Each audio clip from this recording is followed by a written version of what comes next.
Huwag mong ilabas ang kamay mo sa bintana ng bus.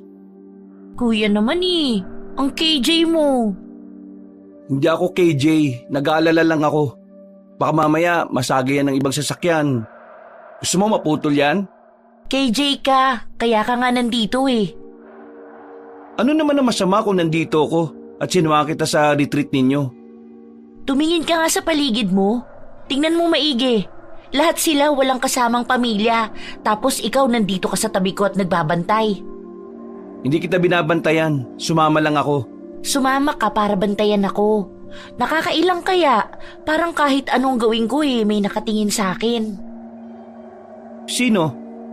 Aba, sino pa ba? Siyempre ikaw. Para kang bata. Ganyan ka umasta tapos mag-i-expect ka na hahayaan ka ng kuya mo na mag-retreat mag-isa? Malay ko ba na praning ang kuya ko? 19 years old na ako. 19. 19 ka pa lang. Nakakainis ka talaga kausap, kuya. Alam mo, ihahanap na kita ng makakadate para maging abala ka. Bibigyan kita ng girlfriend para hindi na ako ang lagi mong pinapansin. Dami mong sinasabi. Kumain ka na nga lang. Nagbaon ako ng chicken burger sandwich na favorite mo. Talaga? May chicken burger? Bakit hindi mo naman sinabi agad? Di sana hindi na ako nagsungit sa'yo. Ayun naman pala Gutom ka lang talaga. Kumain ka na lang at wag mo na akong pansinin dito. Gusto ko lang talagang siguraduhin ang kaligtasan mo. Paano kitang hindi papansinin kung kinakausap mo ko? Parang hindi mo naman ako pinagsara ng pinto habang nagsasalita ako Hala, kuya, tingnan mo Ha? Bakit? Baboy ra mo ba yung nakikita kong tumatakbo? Yung palapit sa bus na sinasakyan natin? Grabe, ganyan pala kalaki ang baboy ra mo. Baboy ra mo yan kasi kamukha ng baboy. Mas nakakatakot lang ang itsura. Di ba, kuya? Sandali. Bakit parang papunta nga sa bus na sinasakyan natin ang baboy ramo? Masasagasaan ba natin yan? Kawawa naman. Baka iwasan naman ng driver. Nagulat ang lahat ng sakay ng bus nang dumaan ang baboy ramo sa kalsada. At sa gulat ng driver ay iniiwas niya ang sasakyan pero hindi sinasadyang bumangga ito sa puno. Hindi nagdalawang isip ng tulungan ni Ethan ang mga estudyante para makalabas ng sasakyan. Pagkatapos ay tumulong din siya na bigyan ng paunang lunas sa mga sugatan. Siya rin, kuya. Nasugatan siya. May sugat siya sa braso. Gamutin mo. Sige, kunin mo nga yung extra emergency kit ko dun sa bag. Sa pinakamalaking bag sa loob may blue na pouch. Sige, kuya. Ikaw Ella, ayos ka lang ba? Hindi ka ba nasugatan? Hindi naman. Paano naman ako masusugatan? Iniharang mo agad ang katawan mo, kuya. Akala mo superhero O di ba? Kung wala ako sino ang gagawa nun sa'yo? Ewan ko sa'yo. Paikuha na rin yung gray na pouch dun sa loob para sa extra tissue. Masyado kasi maraming dugo yung isang may sugat. Sige, wait lang kuya. Kailangan na rin nating umalis dito kasi sasapit na ang gabi. Mukhang delikadong lugar na ito. Baka mamaya may mga mababangis pa na hayop na dumating. Ella, mag-try kang tumawag ng cab o taxi o kahit na anong tulong. Wala ngang signal, kuya. Kahit kanino? Oo nga. Kahit si Ma'am Rowena walang signal. Kanina pa kami sumusubok tumawag sa ibang mga kasama na nakasakay sa ibang sasakyan. Pero wala talagang signal. Hindi pa naman natin alam kung nasa ang lupalop na ba tayo ng mundo. Ay naku, paano kung maligaw tayo? Mag-relax ka lang muna dyan. Huwag kang mag-alala. Hindi tayo maliligaw. Ako ang bahala. Teka sandali. Titingnan ko muna kung ano yung pwede natin gawin. Wala na tayong maasahan ngayon kasi yung bus driver at yung konduktor parehong walang malay at sugatan. Kuya, susunod na ako. Huwag mo akong iwan dito. Tingnan mo, ang klingi mo tapos ayaw mo akong pasamahin dito. Kasi naman sino bang mag-aakala na may ganitong mangyayari, no? Na may bigla na lang susulpot na baboy ramo sa harapan natin. Tapos babanggain ang bus? Yan ang sinasabi ko sa iyo na hindi natin sigurado ang kung ano man ang mangyayari. Pasalamat ka talaga, sumama ako. Oo na kuya, sige na. Ikaw na po ang tama. Alam mo ba, yung mga babae kanina pakiramdam ko, may crush sila sa'yo. Bakit naman? Pinagtitinginan ka eh. Grabe yung mga tingin nila sa'yo. Nagbubulungan pa nga na kesyo raw ang pogi mo, ang ganda ng mga mata, makapalang kilay, tapos mabait. Feeling ko sobrang thankful sila na kasama ka namin ngayon eh. Feeling ko dapat maging thankful ka rin. Thankful naman ako eh. Baka nagpanik na ako kung mag-isa lang ako dito. Pero yung mga tingin talaga nila sa'yo, kuya. Type na type ka talaga nila. Alam mo ba nung una pa lang, nagtanong na sila kung sasama ka na naman ba raw sa retreat, kagaya nung last time na sumama ka sa amin sa swimming. Mukhang mas gusto pa ako ng mga kaklase mo sa'yo eh. Hindi naman. Ay, kuya, tingnan mo oh. Malapit nang lumubog ang araw. Ang sarap picture ng langit. Nagpaparinig ka lang. Ito na cellphone ko oh. Gamitin mo na to para mag-picture-picture. Huwag kang lalayo sa paningin ko kasi magagabi na. Yay! Okay po. Thank you, kuya. Gusto mo ba ng cellphone? Sabihin mo lang At sa next sahod ko bibilang kita kagad. Talaga? Biro lang. Kuya naman bibilhan mo ba talaga ako? Oo nga, huwag kang mag-alala. Thank you! Sige na nga, kahit araw-araw ka pa sumama sa akin sa classroom. Parang iniinsulto mo naman ako niyan Joke lang po. Tingnan mo to kuya, ang ganda ng pictures ko. Patingin? Hala, kuya, may nakita akong lumipad. Siyempre, ibon yan. Hindi. Ay nako, mamaya ka na nga mag-picture-picture dyan. Tingnan mo muusok pala yung ilalim ng bus. Wala na tayong magagawa kundi ang maglakad na lang at lumayo dito. Baka mamaya sumabog yung sasakyan at madamay tayo. Saan naman po tayo pupunta? Narinig ko sa sinabi ng teacher nyo na baka maglakad-lakad na lang muna tayo hanggang sa makahanap ng matutuluyan o ng signal. Mas mabuti pa nga yun kaysa magstay tayo dito sa gitna ng daan. Tapos may baboy mo pa sa paligid. Oo nga no. Paano kung bumalik yun? Kaya nga Teka, sandali lang. Kakausapin ko lang yung teacher mo. Huwag kang lalayo masyado Nilapitan ni Ethan ang guro ng kanyang kapatid at kinausap. Napagkasunduan nila na maglakad na lamang hanggang sa makarating sa maaari nilang matuluyan kahit ngayong gabi lamang. Bitbit ni Ethan ang mga naglalakihang bag ni Ella at hinihintay ang kapatid niya. At ang mga kaibigan nito na nagpicture sa gilid ng mga malalaki at magagandang puno. Halika na! Bilisan nyo at huwag na kayong lumayo! Delikado na dahil anong oras na Paano naman magiging delikado kung naglalakad lang naman tayo dito, kuya? Hindi nga natin alam kung saan tayo. Nabibigatan ka lang sa mga bag Hindi kaya. Isipin mo, kung di mo ako kasama ngayon sino magbibitbit ng mga bags mo? Oo nga Buti na lang kasama kita, kuya. Bata pa lang ako, ikaw na talaga ang nagbibitbit ng mga gamit ko. Pati nga ikaw, binibitbit ko Mas naaalala pa nga kita nung bata ako kaysa kay mama Busy kasi siya noon. Saka, nandito naman ang kuya mo Feeling ko nga, kuya, hindi mo na-enjoy ang kabataan mo dahil sa akin. Ha? Bakit naman? Kasi lagi mo akong kasama. Ano naman ang mali dun?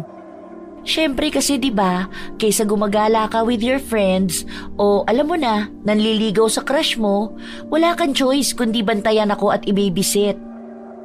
Ano naman? Na-enjoy ko naman yung mga bahay-bahayan natin. We, Oo nga. Naglalaro pa nga tayo ng dolls, di ba? naaalala ko yun. Tapos tinalo mo pa ako sa dress-up game. Nakakamiss, no? Mabait ka pa noon Ngayon masama na ugali mo. Kuya naman, ikaw nga ngayon nasobrahan na sa higpit Kukuha lang ng picture sa puno, bawal na. Kasi pag pinayagan kita, papasok ka na sa loob ng mga kakahuyan, tapos magpipicture-picture ka na dun. Hindi ah. Oo. Alam mo kasi, ganito yan Ang mga tao, pag nakukuha nila yung gusto nila, lalo silang naghahangad ng higit. Obviously, hindi tayo nakukontento. Heto na naman si philosopher eh. Delikado sa kakahuyan, kaya bilisan na natin maglakad dahil baka mamaya maabutan pa tayo ng baboy ramo. Ano naman ang laban natin dun? Bibilisan na nga eh. Hala, tingnan mo may malaking ibon. Asan? Pipicturan ko. Puro ka naman picture kaya hindi mo na-enjoy yung moment Ang laki nga ng ibon. Normal pa ba yan? Siguro. Di naman natin kabisado lahat ng ibon Paano kung aswang pala yan? Ha? Aswang? Oo, yung mga nangangain ng tao or something. Naniniwala ka sa aswang? Malamang hindi. Hindi ko pa nga sila nakikita. Magpakita muna sila sa akin. Huwag mo nga sabihin yan. Sino yun? O ano na naman ang naiisip mo? Multo naman ngayon. Hindi, may tao talaga. Ayun ang dami nila. Ano? Saan ba? Ayun, palapit sila sa atin. Bakit parang may mga dala silang itak? Ano? Sandali. Oo nga, kuya, may dala silang itak. Dito ka lang sa likuran ko Huwag kang lalayo sa akin. Mukhang makikipag-usap lang naman sila sa atin Kahit kabado ay matapang na sinalubong ni Ethan ng isang grupo ng lalaking seryoso mga muka. Meron silang dalang mga itak. Napatingin si Ella sa nangungunang lalaki na halos kasing edad lamang niya. Mahigit namang hinawakan ni Ethan ang kamay ng kanyang kapatid. Magandang araw ho. Ano pong may tutulong namin sa inyo? May nakita ba kayong kakaiba sa dinaanan nyo? Ano po bang ibig nyo sabihin? Tinatanong ko kung may kakaiba kayong nakita. Ano nga bang kakaibang tinutukoy nyo? Hindi mo ba naiintindihan ang tanong ko? Sir, sana pinapaintindi mo sa akin na maayos kung ano ba yung tinutukoy mo. Malay mo naman makatulong kami. Tao. Baka may nakita kayong kakaibang tao. Ha? Kakaiba na tulad ng kakaibang suot? Nakakatawa, nakakatakot. Punit-punit ang damit, may dugo. Nagmamadali, naglalaway. O kaya naman walang saplot. Kung ganun ang hinahanap nyo, wala kaming nakitang ganung tao sa daan. O sige, salamat. Ang kakaiba lang ang baboy ramo. Ano? Nakakita kayo ng baboy ramo? Oo. Anong itsura at gaano kalaki? Mas malaki siya sa normal na baboy. Yun ang dahilan kung bakit kami naglalakad ngayon. Bakit? Nabangga kasi. Hoy kayo! Mauna na kayo at hanapin niyo yung baboy ramo. Malamang nandyan pa yan. Sorry pero baboy ramo ba talaga yung hinahanap nyo? Para kasing nagmamadali kayo Oo, at personal na yon. Salamat sa tulong mo. May tutulong din ba ako sa inyo? Ano nga ba ulit yung sinasabi mo kanina?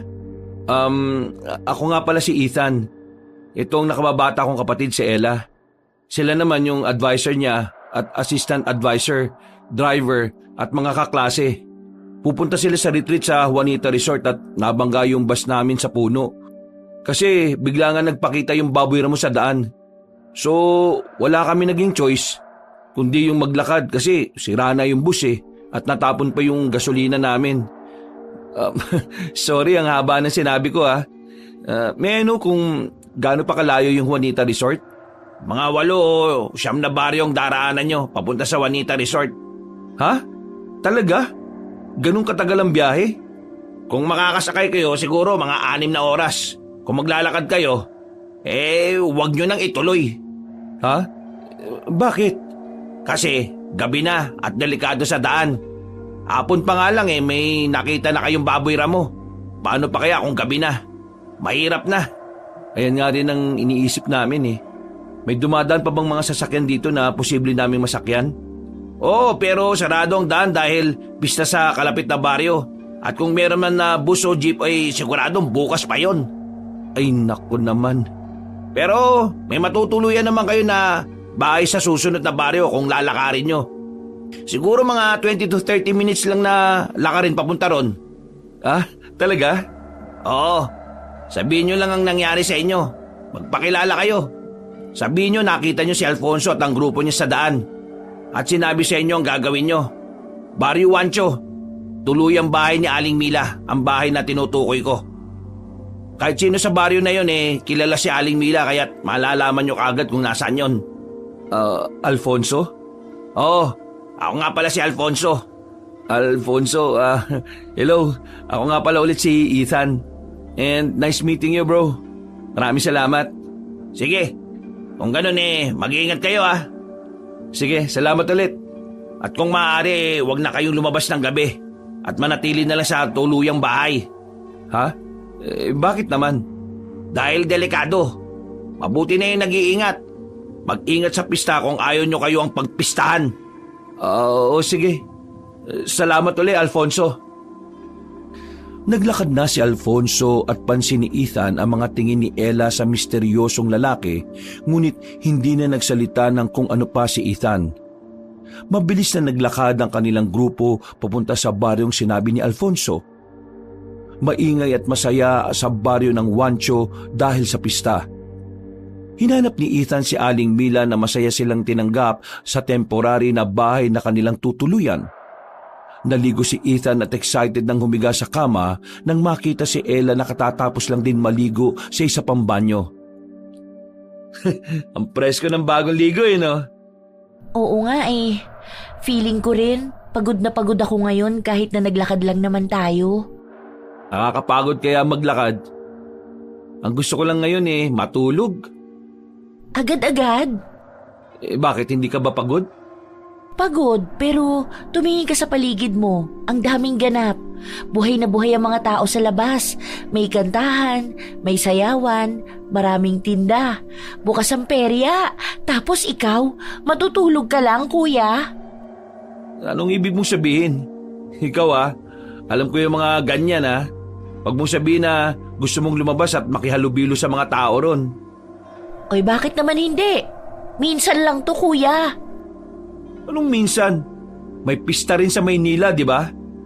Pero iba to, please. Kuya, gusto ko lang naman lumabas. Gabi na, Ella. Ano naman? Marami naman tao sa labas Hindi ako mawawala. Hindi naman ako bata at saka may mga kasama ako. Asa na nga ba yung mga kasama mo na yan? Asa na yung mga kaibigan mo? Nasa labas. At hindi mo alam kung nasan sila. Hindi mo alam ang ginagawa nila ngayon. Di syempre, nandyan lang yan sa mga tabi-tabi. Narinig mo naman yung sinabi ng Alfonso, di ba? Ano naman? Natakot ka sa sinabi niya? Mas nakakatakot pa nga siya Sus, kita ko nga sa mga tingin mo sa kanya Cute siya Saka wag na natin pag-usapan yan. Labas na lang tayo, please. Samahan mo na lang ako, kuya. Ilibre mo ako ng mga pagkain sa labas. Oo na nga. Sige na. Magbihis ka na at makikipista tayo. Yes! Ang bait talaga ng kuya ko. Sus, plastic mo. Masayang nagtungo ang magkapatid sa labas at nakipista sa mga hindi kilalang tao. Binila ni Ethan ng mga pagkain si Ella at dinala sa perya kung saan masayang naglaro ang dalaga kasama ang kanyang mga kaibigan. Habang nasa perya ay busy si Ella sa pagpipicture kasama ng mga kaibigan niya at bumili naman si Ethan ng sigarilyo. Nagdadalawang isip pa si Ethan na sindihan ng sigarilyo nang may lumapit sa kanya na isang magandang dalaga na may mahabang kulay pula na damit. Masama yan. Ha? Excuse me? Masama yan. Masama sa kalusugan. Ganun ba? Wala Hindi ba mapigilan? Minsan kaya naman. Minsan pag stress katulad nito, mahirap talagang pigilan. Mukhang tinitingnan ka ng kapatid mo. Sandali. Tatago ko lang yung sigarilyo. Ayan mukhang hindi yata alam ng kapatid mo yung bisyo mo. Alam niya. Sadyang ayoko lang ipakita sa kanya na ginagawa ko yun. Alam mo na, ginagawa ng mga bata ang nakikita nila sa mas nakakatanda. And as a kuya, kailangan kong maging good role model sa kanya. Tama ka naman. Tsaka, nangako na ako sa kapatid ko na hindi na ulit ako magsisigarilyo. Pero heto ka, caught in the act. Hindi pa naman ako nagsisigarilyo Hindi yun counted dahil wala pa namang sindi. Sige na nga, kahit anong sabihin mo. Well, anyway, ako nga pala si Ethan. Kapatid ko yung si Ella. Ako naman si Jasmine. Masaya akong makilala ka, Ethan. Hindi araw-araw nakakakilala kami ng mga bagong salta. Lalo na't ganito karami. Parang fiesta talaga. Well, unfortunate naman kung bakit kami nandito Saan nga palang punta ninyo? Sa retreat sana ng kapatid ko. Tapos kasama ka? Oo, bakit naman? Ayos na rin naman na nandito ka para ma-enjoy mo ang fiesta. Alam mo, bakit hindi kayo pumunta ng kapatid mo at ng mga kaibigan niya sa bahay namin? Ay naku, wag na nakakaya naman. Ano naman? Fiesta to at alam mo na, kailangan natin magsalo-salo. Pero hindi nyo naman kami kilala Hindi nyo rin naman kami kilala at ayos lang yon. Sandali, tatanungin ko muna yung kapatid ko. Masaya at excited na pumayag si Ella at ang kanyang mga kaibigan na dumalo sa pista sa bahay ni Jasmine. Pagdating nila roon ay punong-puno ang lamesa ng maraming masasarap na pagkain at nasa gitna ang litsyong baboy na ipinagmamalaki ng dalaga. Kumain na ba kayo? Masarap ba? Naku, busog pa kami. Marami na ako nakakain kanina sa perya. Ganyan talaga yan si kuya. Mahina yan kumain Naku, sayang naman ang mga pagkain kung mahina pala kayo kumain, Ethan. Hindi lang naman para sa akin yan Marami pang kakain dyan, di ba? Enjoy na enjoy nga yung mga kasama namin Oo nga Medyo nahihiya na tuloy akong kumain pa. Huwag kayong mahiya Kumain lang kayo. Natikman niyo na ba yung litsyong baboy? Yun ang pinakamasarap sa baryo na ito. Yun ang specialty namin. Kanina pa nga ako nakatingin sa litsyong baboy Mukhang masarap nga Kung hindi lang ako busog kinain ko na yan. Ako na lang, Ate Jasmine. Sa akin na lang ang share ni kuya. Masarap yan kung may sausawan na toyo tsaka kalamansi. Oo nga, tapos may kanin. Wala kaming toyo at kalamansi Naubos na kasi. Favorite kasi ng masa yon. Ay, sayang naman. Pero kahit ano naman kinakain ng kapatid ko Ano naman? Masarap At least hindi ako maarte sa pagkain. Dahil dyan, ay heto ng litsyong baboy mo, Ella. Naku, uy, Ella, mag-thank you ka Thank you po, Ate Jasmine. Ang sarap nga. Kakaiba ang lasa niya. Hindi ako OA pero ito na yata ang pinakamasarap na litsyong baboy na natikman ko. Maraming salamat at nagustuhan mo, Ella. Kumain ka na marami at ikaw rin, Ethan. Magpapauwi na lang ako sa inyo sa Maynila kasi mukhang gustong-gusto ni Ella Masyadong natuwa ang magkapatid sa pistahan kahit anong oras na silang nagising kinabukasan. Naunang nagising si Ella sa kanyang kapatid at magtatanghali na ng magising si Ethan dahil sa nagtatakbuhan sa loob ng bahay tuluyan. Kahit inaantok pa, ay tumayo si Ethan at lumabas ng kwarto.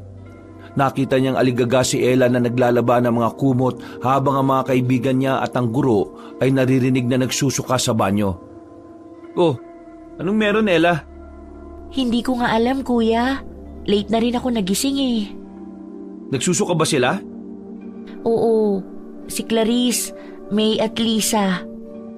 Uminom kayo, no? Ha? Hindi Uminom kayo kaya sila nagsusuka, no? Hindi po. Ibig mo bang sabihin si Ma'am uminom din? Sa bagay. Pero bakit naman sila magsusuka? Dahil ba sa mga halo-halong nakain nila?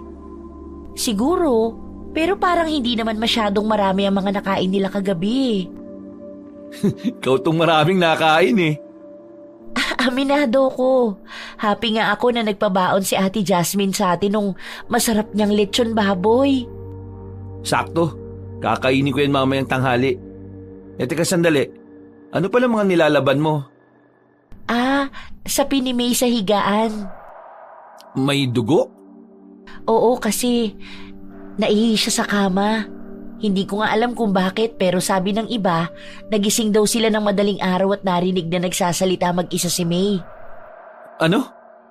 Baka naman sleep talking lang talaga. Ilan beses na yan nakatulog pag may practice kami o project, pero hindi naman siya nagsasalita pag tulog. At alam mo ba tong dugo? Hindi naman kabuanan ni May ngayon, pero may dugo sa kama niya. Baka sa sugat niya. Wala rin siyang sugat. Saan galing? Hindi nga namin alam. Nilaban ko na agad kasi nakakahiya naman kay Aling Mila. Tulungan na nga kita. Ako na riyan. Nag-almusal ka na ba? Opo, nagluto si Ma'am kanina bago sumakit ng tuluyan ng tiyan niya at... At ano? Bakit? Ha? Wait lang. Ang weird naman. Bakit? Saan ka ba nakatingin? Ha? Wala. Para kasing namalikmata ako at nakita ko na nakatapak si May sa pader. Sa pader? Huwag ka nang tumawa, kuya. Namalikmata lang ako. Oo na, sige na. Ako na rito at ayusin mo na yung mga gamit natin sa taas at pupunta na tayo sa location ng retreat nyo. Nang dahil sa sunod-sunod na pagsusuka, pagsakit ng tiyan at masamang pakiramdam ng mga kasama nila, ay hindi na napag-usapan na hindi natuloy ang retreat. Sinugod si May sa ospital dahil hinimatay ito habang nagtatanghalian. Nakaschedule naman silang umalis ng 3:00 ng hapon at naisipan ni Ella at ni Ethan na puntahan si Jasmine sa bahay nito upang pasalamatan sa huling pagkakataon. Hala, naliligaw na yata tayo, kuya. Huwag kang magreklamo dyan. Kagabi, dami mong kinain sa bahay nila eh. Hindi ako nagrereklamo. Sinasabi ko lang na naliligaw na tayo. Kanina pa tayo paikot-ikot sa kakahuyan na to eh. Bakit naman kasi ang layo ng bahay nila, no? Paano kung kailangan nilang bumili ng kung ano? Ang layo ng tindahan. Mukhang nasa bahay na ni Jasmine ang lahat. Ano pa bang bibili nila sa tindahan? Ikaw ha, baka gusto mo lang talagang makita si Ate Jasmine ngayon. Namimiss mo siya, no? Ano bang sinasabi mo dyan? Sus! Ang mga tingin na yan. Oh, bakit? Ha? Bigla kang huminto sa pagsasalita eh. Bakit? Masama lang din ang pakiramdam ko. Medyo nahihilo na ako. Mukhang sa init lang to ng panahon. Alam mo, balik na nga lang tayo. Paano na si Ate Jasmine?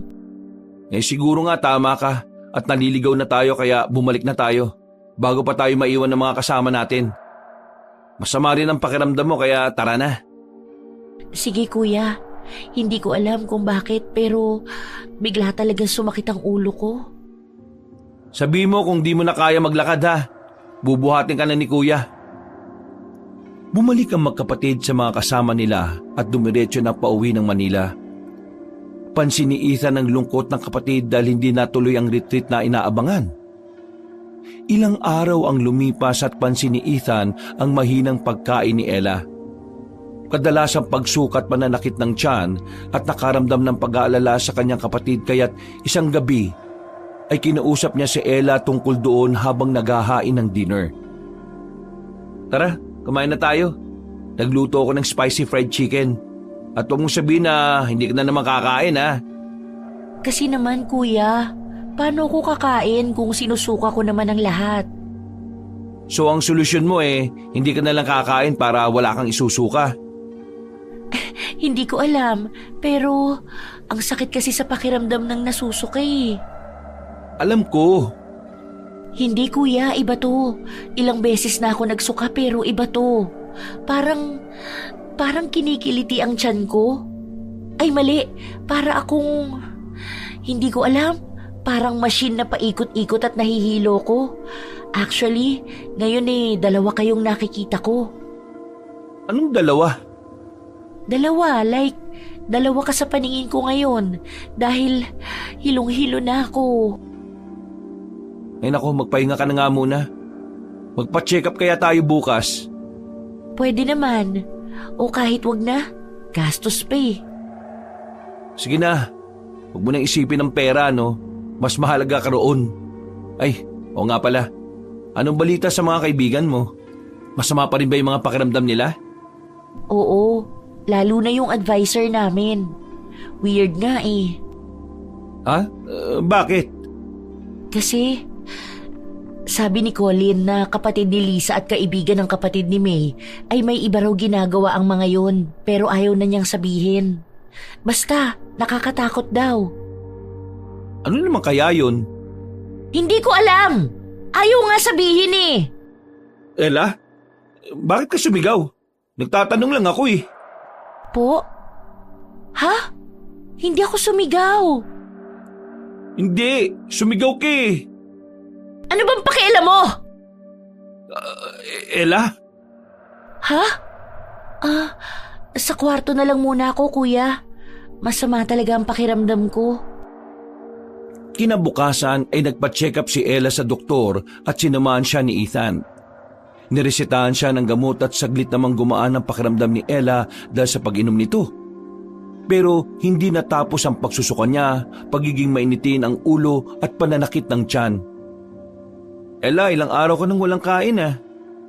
Akala ko mapapagaling ako ng doktor.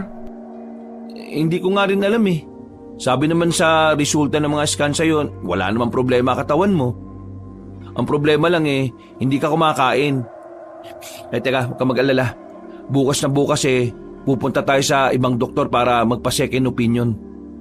Ay, gastos na naman. Huwag mo nang isipin yan. Wala akong pakialam kahit milyon pa yung gastusin ko. Mapagamot lang kita. Hindi ko kasi alam ang nangyayari sa akin, kuya. Gusto kong kumain pero hindi ko alam kung anong gusto ko. Pag nagtatry naman ako na kumain ng kahit ano, hindi tinatanggap ng tiyan ko. Ano kaya nangyayari sa'yo? Kung hindi tayo nagpa-check up, iisipin ko talaga na buntis ka eh. Buntis? Ano? Gusto ko ng buntis! Ano ka mo? Hindi mo ba ako narinig? Gusto ko ng buntis! Gusto ko ng sanggol! Ella, ano ba pinagsasabi mo? Ang sabi ko, gusto ko ng sanggol! Sanggol? Anong gagawin mo sa sanggol? Ano pa bang ginagawa sa mga sanggol? Ha? Aalagaan. Kakainin! Ano? Ella, umayos ka nga. Ano bang pinagsasabi mo? Kinikilabutan na ako sa'yo ha. Kung hindi mo ako bibigyan ng sanggol, ikaw na lang ang kakainin ko! Ella, kumalma ka muna. Huwag kang lalapit. Ella, umatras ka. Natatakot ka? Ella, inuutusan kita Ella ha. Huwag kang lumapit. Napasigaw si Ethan nang sunggaban siya ng kanyang kapatid. Napahiga ang binata sa sahig at pumatong sa kanyang ibabaw si Ella na pilit inaabot ang kanyang leeg. Muling napasigaw si Ethan nang kalmutin siya ni Ella sa pisngi kung saan kitang-kita niya ang mahaba at namumulok na kuko ng kanyang kapatid at mga kamay na tulad ng sa baboy ramo. Pinagmasdan ni Ethan ang kapatid at nakita na galit ito at tumutulo ang laway. Naglalagas ang buhok at tumahaba ang mga ngipin. Itinulak niya ang kapatid palayo, pero gumapang si Ella palapit sa kanya. Kahit labag sa loob ni Ethan ay sinipa niya si Ella palayo. Pagkatapos ay nagmamadaling tumayo. Nagulat si Ethan nang itulak siya ni Ella palapit sa cabinet at hindi sinasadyang mabangga ang altar. Napasigaw si Ella nang makita ang rosary. Kinuha naman yun ni Ethan at hinarap sa kapatid niyang takot na nagtago sa ilalim ng kama. Mabilis na nilapitan ni Ethan ang dalaga at hinila ang mga paa. Naluluhang itinali ni Ethan ang kapatid sa kama at tinakot gamit ang rosary para hindi magwala. Maya-maya ay napansin naman ni Ethan ang pagbalik ng normal na anyo ni Ella. Kuya, hindi ko sinasadya. Hindi ko alam kung anong nangyayari sa akin. Shh! Alam ko. Tahan na. Huwag kang umiyak. Nandito na si Kuya. Natatakot ako, Kuya. Hindi ko alam kung anong nangyayari sa akin. Hindi ko sinasadya ang nagawa ko sa'yo. Hindi ko alam kung bakit ko ginawa yun o kung bakit ko sinabi ang mga yun sa'yo. Naiintindihan ko. Alam ko, Ella. Huwag kang magalit sa akin, please. Ella, hindi ako galit sa'yo. Hindi ako nagagalit sa'yo. Wala akong sama ng loob. Hindi ko sinasadyang sugatan ang mukha mo. Hey, it's okay. Wala kang kasalanan. Huwag kang mag-alala. Hindi ako galit sa'yo at hindi ako magagalit. Gusto ko lang malaman ang tunay na nangyayari sa'yo para alam ko kung paano kita matutulungan. Pwede mo bang ikwento sa akin ang lahat? Anong ikukwento ko? Kung ano mga naiisip mo, kung anong gusto mong gawin, kung ano ang gusto mong kainin at kung bakit. Kamumuhian mo ko. Mandidiri ka sa akin. Hindi totoo yan, Ella.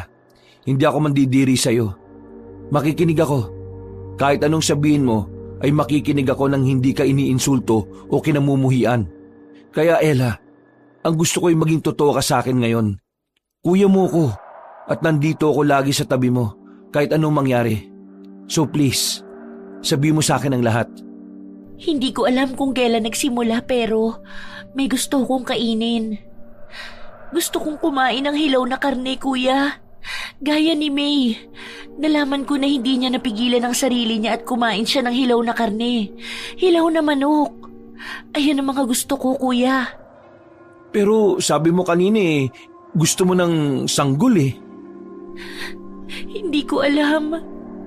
Hindi ko alam ang sinasabi ko. Kahit sarili ko, hindi ko na maintindihan. Huwag kang mag-alala. Ako ang bahala. Gagawa tayo ng paraan. Hihingi tayo ng tulong. Opo. Pwede bang wag mo na muna akong tanggalin sa pagkakatali? Natatakot ako na baka kung ano magawa ko sa'yo, kuya. Lumabas si Ella upang mangalap ng impormasyon tungkol sa mga kaklase at guro ni Ella na naunang makaramdam ng masama. Nagulat si Ethan nang malaman na dinala na muna sa mental hospital si May at si Lisa naman ay nakakonfine sa ospital pero sinabi ng doktor na wala namang problema sa kanya. Gulong-gulo si Ethan sa nangyayari at labis na nag-aalala sa kanyang nakababatang kapatid. Umuwing bigo ang binata at hindi pa rin nakakaisip ng solusyon sa kalagayan ni Ella. Sinilip niya ang kapatid na matiwasay na natutulog sa kwarto habang nakatali. Nakaramdam ng gutom si Ethan kaya nagtungo siya sa kusina at binuksan ang refrigerator. Dahil amoy na amoy ang mabangong litsyong baboy na bigay ni Jasmine ay kinuha niya yon at iniligay sa lamesa. Kahit ilang araw na sa bahay nila ang lechon ay mukhang masarap pa rin. Naganda si Ethan ng toyo at kalamansi. Binuhos niya yon sa masarap na litsyong baboy at nagulat nang makitang inuuod ang pagkain. Nabubulok na at may mga bula. Ang mantika ay nagmistulang malapot na laway. Maya-maya ay narinig ni Ethan ang sigaw ni Ella. Hindi alam ni Ethan ang gagawin kaya nagmadali siyang pumunta sa kwarto ng kapatid para mag-impake ng mga damit. Kuya, anong meron? Saan ka pupunta? Aalis tayo, Ella. Ano? Saan tayo pupunta? Hindi ako pwedeng umalis na ganito ko. Baka bigla akong may magawa na hindi maganda. Baka masaktan kita o kaya makasakit ako ng ibang tao, kuya. Pero hindi ka rin safe dito. May paraan na akong nalaman kung paano ka gagamutin. Meron na? Anong paraan? Kailangan mo lang tibayan ang loob mo at magtiwala ka sa akin. Anong paraan mo, kuya? Ano nga bang dahilan? Bakit ako nagkakaganito? Alam mo na ba, kuya? Sa tingin ko alam ko na. Talaga? Ano? Bakit? Huwag kang magugulat masyado pero dahil to sa baboy na kinain mo. Ano? Saan ko kinain? Ang bigay ni Jasmine sa atin. Kumain ka ng ganon, di ba? Lahat kayo ay kumain ng ganon. Maliban lang sa akin. Kaya ngayon nagkakaganyan ka at ako naman hindi. Ha? Hindi ko maintindihan. Sandali, paano mo nalaman?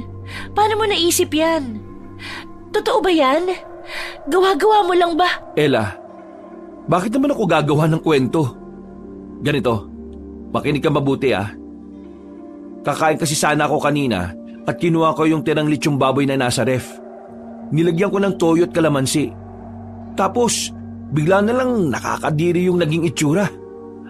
Ella, naglabas ng malapot na likido yung karne. Hindi ko alam kung ano ba yun. Kung bulok na ba yung lechon nang iluto siya, hindi ko alam. Imposible naman yon, kuya. Malinis ang lechon at... Malinis sa mga mata natin dahil binulag nila tayo. Binulag tayo ng babaeng yon. Binulag tayo ni Jasmine at hindi ko siya mapapatawad. Nabasa ko online na mag-research ako. Nakalamansi ang ginagamit upang makita ang tunay na kalagayan ng pagkain galing sa aswang. Si Jasmine posible na isang aswang. Inaswang kanya, Ella. Kumain ako ng... ganun? Teka, ano? Aswang? Oo, kayo. At ang gagawin natin ngayon ay babalik. Dahil walang albularyo dito sa Manila At ang sabi ng mga nabasa ko, bumalik sa probinsya kung saan nyo nakuha. Babalik tayong lahat? Tayong dalawa lang muna. Hindi maganda ang kalagayan ng mga kaibigan mo at mas malala na sila. Gagawin muna natin ang paraan ng kalagayan mo. Pagkatapos saka natin sila tutulungan, okay? Sige, kuya. Huwag ka mag-alala. Hindi ka pababayaan ni kuya. Ano yun? May kumakalabog sa bubong natin. Sandali. Kukuha ko ng asin at bawang dahil yun ang maaari natin panlaban sa mga aswang. Baka aswang yang nasa bubong. Hindi ko naiintindihan, kuya. Bakit nila ginawa yun? Anong gusto nila? Yan ang hindi ko alam at aalamin natin yan pagdating natin doon. Bumiyahe agad ang magkapatid pabalik sa probinsyang pinanggalingan nila. May baon silang rosaryo, Biblia, asin, bawang at holy water. May ilang beses na naging agresibo si Ella habang nasa biyahe at sinisigawan ng kapatid. Pero niyayakap lamang siya ni Ethan upang pakalmahin. Nang nasa lugar na sila, iginala ni Ethan ang paningin sa labas ng bintana ng sasakyan. Habang nakasakay sa bus ay nakita ni Ethan si Alfonso na nagmamadaling tumatakbo papasok sa kakahuyan. Sugatan at may hawak na itak. Dali-daling pumara ang binata. Dala ang mga gamit nila ay bumaba sila sa bus at sinundan si Alfonso. Alfonso! Alfonso! Sandali lang! Ano ba yun? Sayang. Ano ba kailangan nyo, ha? Nakatakas tuloy yung hinahabol ko. Ako si Ethan. Naalala mo ba ako? Hindi kita kilala. Sandali lang. Huwag ka munang umalis. Bitiwan mo ako. Sandali lang to. Sabi bitiwan mo ako May nahabol pa ako Ano bang hinahabol mo? Aswang ba? May aswang ba dito, ha? Asa mo yung aswang sa lugar na to? Asa na ba yung Jasmine na yon? Kilala mo si Jasmine? Paano mo nakilala si Jasmine? Nakita mo na ba siya?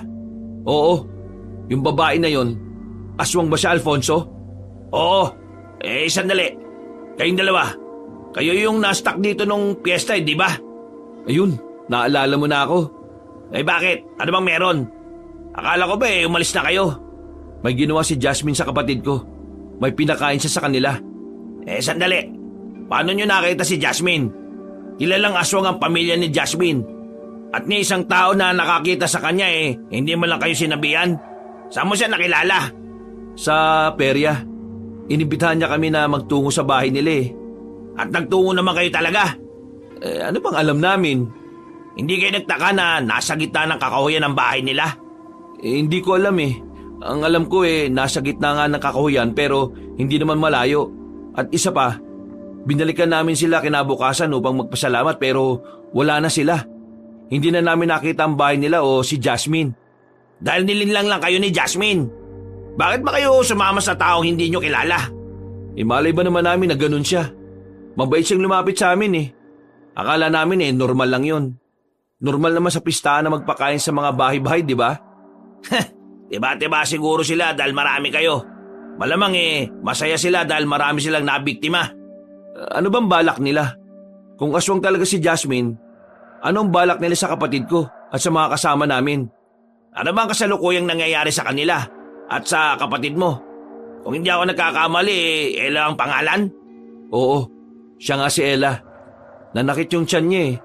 Tinatanggihan niya yung normal na pagkain. Ang isa sa mga kaibigan niya ay kumakain ng hilaw na manok.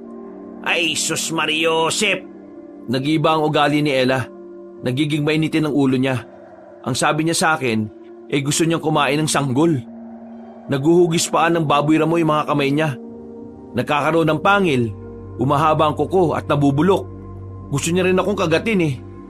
Alfonso, ano bang ginagawa nila sa kapatid ko?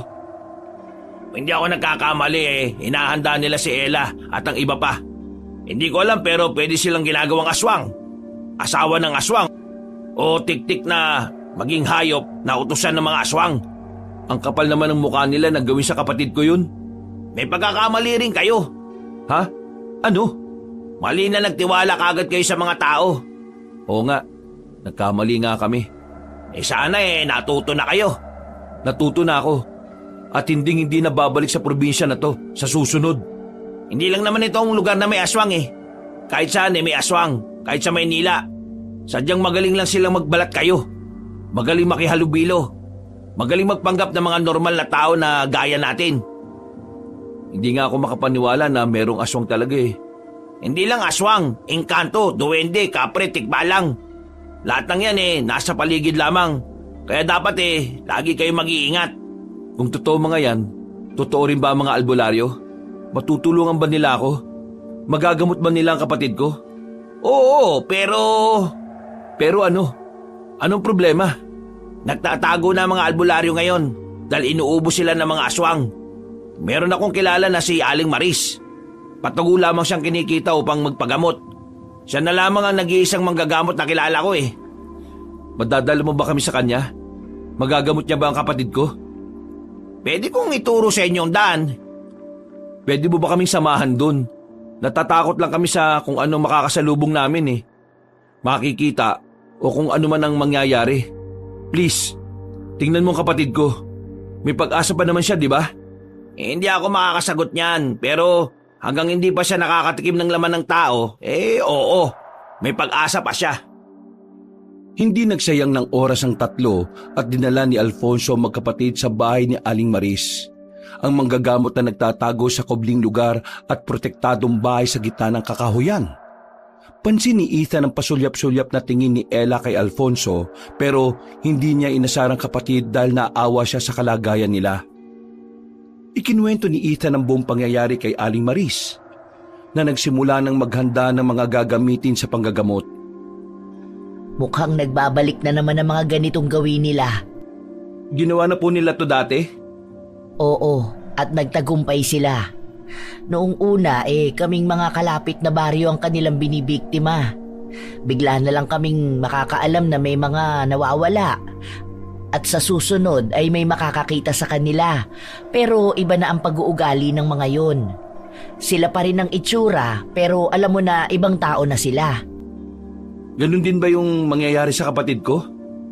Nakakausap pa naman ng maayos ang kapatid mo. Kilala ka pa niya.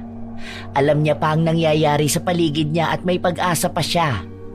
Ang iniisip ko ay ang mangyayari pagkatapos nito. Pagkatapos po ng ano? Paggaling ng kapatid mo ay sigurado ako na babalik sila.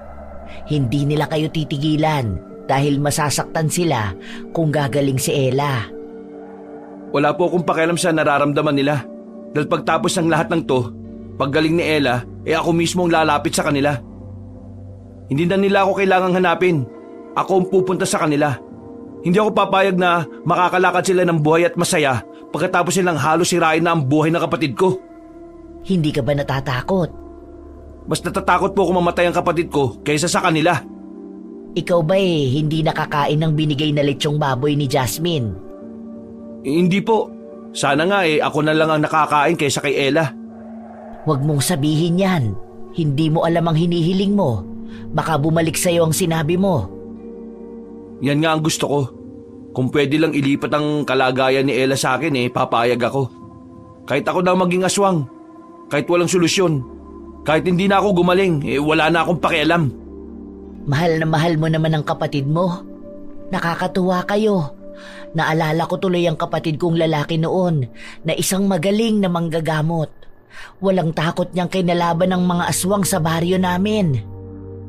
Asa na po ba siya ngayon?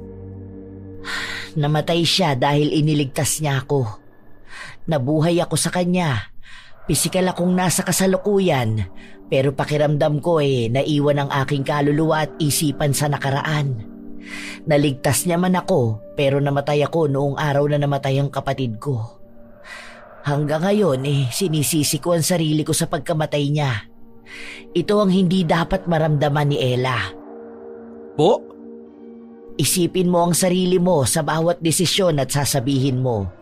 Kung maliligtas mo si Ella kapalit ng buhay mo, tingin mo ba magiging masaya siya? Nabuhay siya at ikaw na mahal niyang kapatid ay namatay dahil sa kanya. Hindi, di ba? Kaya kung mahal mo ang kapatid mo, alagaan mo ang buhay mo dahil ang buhay mo ay buhay din ng kapatid mo. Tama. Tama nga po kayo. Nalungkot tuloy ako sa kwento niyo sa inyong kapatid. Nako, Okay lang po. Ang brave niyo nga po sa pag-share ng kwento niyo sa akin Hindi ko alam ang tunay na nararamdaman mo pero naintindihan ko po yan. Wala ka pong kasalanan sa nangyari. I think if nakikita ka ng kapatid niyo, proud na proud po siya sa inyo ngayon. proud sa duwag na tulad ko na nagtatago dahil sa mga aswang. Hindi naman po porket nagtatago ka duwag ka na. Sapat na ang pruweba na buhay ka upang matawag kang matapang. Ang katapangan hindi lang naman sa pagiging vocal mo na sabihin ang hindi mo gusto Hindi lang to sa galing mong makipaglaban, kung hindi sa pagiging matibay mo at nananatiling buhay at hindi sumusuko. Maraming salamat, Ethan. Napakaganda ng sinabi mo. Alam na alam ko kung bakit mahal na mahal ka ng kapatid mo. Nako, nagkakamali po kayo.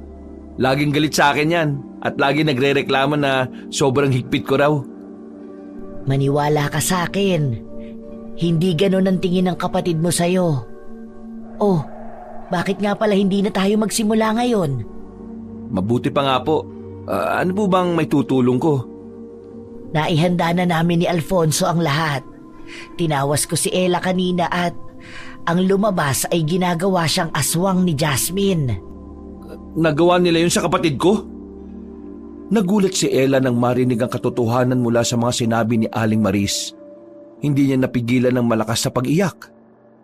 Umiba naman si Alfonso ng tingin at pinipigilan ng awang nararamdaman. Habang si Ethan ay nagmamadaling lumapit kay Ella at niyakap ang kanyang kapatid. Ella, relax ka lang. Malalagpasan natin to. Wala na, kuya. Sira na ang buhay ko. Huwag ka magsalita ng ganyan. Totoo naman Ano nang mangyayari sa akin ngayon? Magiging kagaya na nila ako. Magiging aswang na rin ako tulad nila. Mapipilitan akong kumain ng tao. Sa arte kong to, hindi nga ako kumakain ng gulay Hindi mo gagawin yan, Ella. Hindi mangyayari sa iyo ang bagay na yon. Paano naman tayo makakasiguro na hindi nga? Tingnan mo nga ako, kuya. Nagkakaroon na ako ng pasa sa iba't ibang parte ng katawan. Naglalagas ang buhok ko at nabubulok na ang mga kuko ko. May ganito bang flight attendant? May nakita ka bang ganitong tourism student? Hindi pa huli ang lahat. Gagawa tayo ng paraan. Kaya nga tayo naririto, Ella Tingin mo ba papayag ang kuya mo na masira ang buhay mo? Tingin mo maupo lang ako at hahayaan na mangyari sa iyo to? Kasi naman, natatakot ako. Paano kung hindi to gumana, di ba?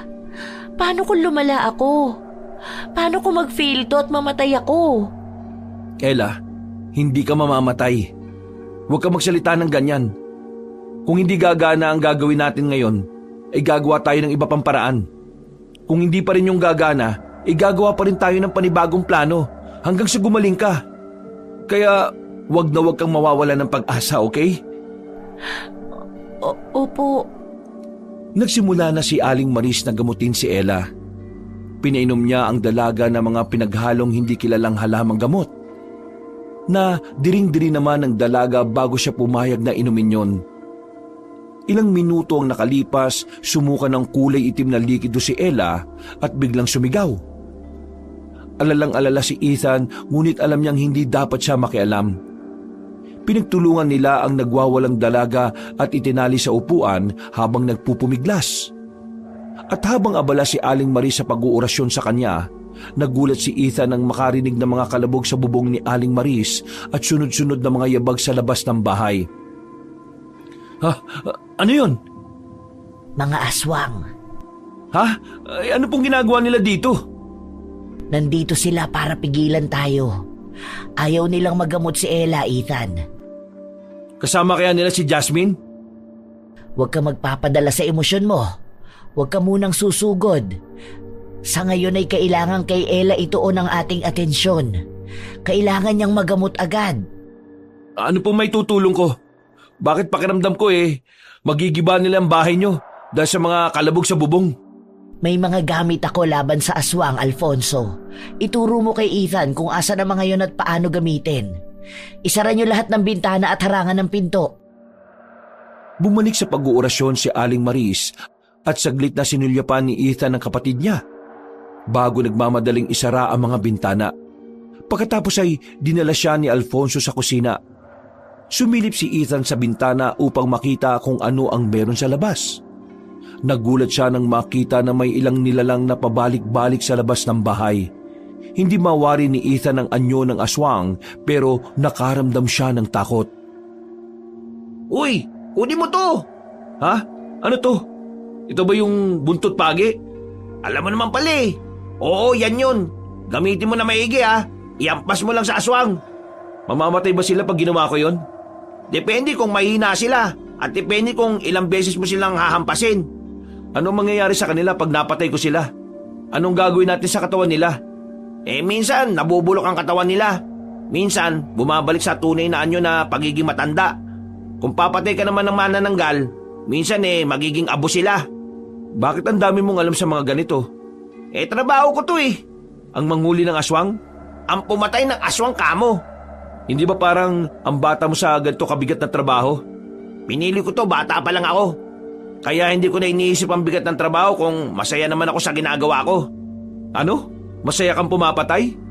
Isipin mo na lang, masaya akong tumutulong. Tara na, sundan mo ako at lagyan ng asin ang loob ng bahay. O sige, tara. Kunin mo tong asin at ihagi sa bawat sulok ng bahay. Sige. Effective ba talaga to? Oo, mapapaso sila dyan. Maglagay ka na rin sa bintana. Nagulat si Ethan na maglalagay sana siya ng asin sa bintana ay biglang nasira ang marupok na kahoy na pansara. Sinunggaban siya ng isang malaking aso na namumula ang mga mata. Mahaba ang galamay at naglalaway. Napahiga si Ethan sa sahig at tutulungan sana siya ni Alfonso, pero ang lalaki naman ang sinugod ng isa pang aswang. Napasigaw si Ethan at lumayo sa kanya ang aswang at pansin ng binata na papunta ang aswang sa silid kung nasaan si Ella at Aling Maris. Mabilis na hinampas ni Ethan ang halimaw na galit siyang nilingon. Muli itong hinampas ni Ethan ng buntot pagi at hinagisa ng asin. Nakita niyang tumakbo si Alfonso palabas ng bahay para sundan ang tumatakas na aswang. Binalak na sundan ni Ethan ang lalaki. Bago siya lumabas ay nakita niya ang palaspas sa gilid ng pinto at kinuha yon. Inihampas niya ang palaspas sa aswang, naggalit na galit habang sinasalubong siya. Mabilis na pinalibutan ni Ethan ng asin ang bahay upang walang aswang na makapasok bago hinabol ang aswang. Ano? Ano kayo ngayon? Kahit tumakbo ka sa kakauyan, hahabulin pa rin kita! Uy! Ano bang sinisigaw-sigaw mo dyan? Nagulat naman ako sa'yo. Bakit ka ba lumabas? Sabi ni Aling Maris huwag tayong lalabas, di ba? Kaya ko sarili ko. Ikaw ang huwag lumabas. Kaya ko rin ang sarili ko, no? Sige na, bumalik ka na. Baka mapaano ka pa Hindi ako babalik. Gusto ko makatulong. Baka mamatay ka pa rito. Anong gagawin ko? Iiwan kita na may 2 aswang sa paligid. Hindi pa nga natin sure yun no? Paano kung marami pa sa paligid? Kaya ko sila. Wala namang mawawala kung tatanggap ka ng tulong. Gusto mo yata, ikaw ang umubos sa mga aswang Aba, tiran mo naman ako. Hinanap nila Alfonso at Ethan ang mga aswang na nakalaban pero hindi na nila makita. may nadatnan silang aswang sa puno at biglang sinunggaban si Ethan. Gamit ang buntot pagi ay hinampas yun ni Alfonso pero naitulak siya palayo ng halimaw. Bumangon naman si Ethan at dumakot ng asin bago suntukin ng ilang beses ang aswang. Nagulat si Alfonso sa gilas at lakas ni Ethan sa pakikipaglaban. Ilang beses sinuntok ni Ethan ang aswang bago iniharap yon kay Alfonso para hampasin ito ng buntot pagi. Maya-maya ay nagulat sila nang makarinig ng mga pagaspas ng mga pakpak at dahon sa paligid, ngunit wala naman silang nakikitang nilalang. Ha? Ano yun? Tik-tik lang, alaga ng aswang. Naku, paubos na asin ko. Tik-tik lang naman yan, malayo ng ibang aswang. Ano? Paano mo nalaman? Kung malapitan mong maririnig ang tik-tik, ibig sabihin nun malayo pa ang aswang. Ha? At kung malayo? Ibig sabihin malapit ang aswang. Ha? Bakit ganun? Bantay lamang sila, lookout ang dating. Oh, may sugat ka na sa braso. Wala yan. Anong wala? Daming dugo oh. Nakagat ka ba? Hindi. Ano mangyayari sa'yo kung nakagat ka? Hindi ako nakagat kaya kumalma ka lang dyan. Paano nga kung nakagat ka? Ano mangyayari sa'yo? Pwede kang magkasakit. Ikamatay yun. O kaya mabubulok yung katawan mo. Sigurado kang hindi ka nakagat? Hindi nga. Saan galing ang sugat mo? Sa'yo. Tinulak mo ako kanina Ay, ako ba dahilan? Naku, pasensya na wala yun. O sige na, bumalik na tayo tapos gabutin natin yung sugat mo. Wag na. Wag mo akong hawakan. Ako nang bahala rito. Bumalik na lang tayo. Sige, tara. Hindi ko na kabisado daan Kabisado ka naman ng daan kaya sumunod ka na lang. Gaano katagal mo na itong ginagawa? Simula 8 years old ako. Ha? Bata mo pa nun Oo, kasama ko pa yung tatay ko at ang kapatid ko. Laki kasi ng pamilya namin yun. Hanggang ngayon ba grupo-grupo pa rin kayo na naghahunting ng mga aswang? Ako na lang Matagal lang patay ang tatay ko at ang mga kapatid ko umalis na rito. Wala na kaming kontak. Nasa Manila na siguro at may magagandang buhay. Malayo sa ganito. Nakakalungkot naman yun. Masaya nga ako Mabuti naman at wala sila rito dahil magulo ang probinsya na to. Doon sila sa buhay na gusto nila. Sa magiging masaya at ligtas sila. At ikaw naman, bakit nandito ka pa rin? Bakit hindi ka sumunod sa mga kapatid mo? Saan ako pupunta? Sa Maynila? Oo. Sino naman ang pupuntahan ko doon? Saan ako tutuloy? Di sa bahay ng mga kapatid mo. 10 taon na nga kaming walang usap-usap Di sa bahay ka namin pumunta. Ha? Ano? Anong ano? Ano ka riyan? Sabi ko kung gusto mong pumunta sa Maynila, magbakasyon, gumala, doon mag-aral at kung ano ang gusto mong gawin, pwede kang tumuli sa amin. Kaya kung ano-ano nangyayari sa inyong magkapatid masyado kayo mabait Masyadong malaking tiwala nyo sa mga taong hindi nyo naman masyado kilala. Ikilala naman kita Pero sapat na ba yun? Sapat ba yung pagkakakilanlan mo sa akin para patuloyin ako sa bahay nyo? Oo naman. Alam ko naman na mabuti kang tao Hindi mo ako kilala. Hindi mo alam ang mga bagay na nagawa ko. Ang bata mo pa, Ethan, para sayangin ang buhay mo. Habang maaga humanap ka ng pangarap mo. Wag na wag mong ililigaw ang landas mo. Ilang taong ka na ba? 19. Oh, kasing edad mo lang din yata yung kapatid ko Yata? Hindi mo sigurado kung ilang taon si Ella? Hindi Hindi ko na naiisip yung eksaktong birthday niya dahil sa dami ng iniisip ko. Basta ang mahalaga sa akin, magkasama kami. Saka para sa akin, kahit puti na ang buko, batang kapatid ko pa rin siya.